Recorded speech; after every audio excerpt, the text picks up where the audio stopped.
sa aking mga dadaanan nang hindi na mapadpad. Sa islang napakaganda pero di kalaunan, dahan-dahan na palang guguhuna.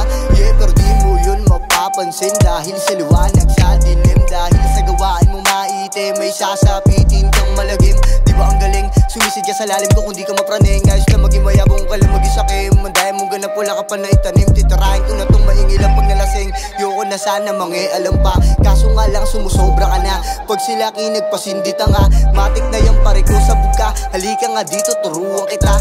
Papanggap muna kung magaling ha. Sige to po at makinig ka. Kung ayaw mo tenga mo iyong sara. Tangina ka, puro ka lang naman pangusga.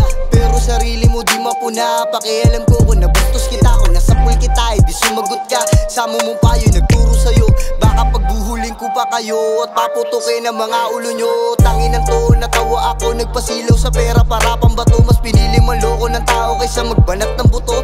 Tangina mo, mahiya ka naman. Gamitin mo na ang iyong kaisipan nang hindi ka na pinagtatatawanan. Nang hindi ka na pinagtatatawanan. Sisihin nyo si Mark kung ba't ko nasulat to. Kasalanan nyo naman kung ba't nagpaliyab ako sa mga mas malakas. Alam ko mahina pa to, kayo mas pagbubutihan ko pa na makuha ko. Ganun man yan kalayo, sintakas man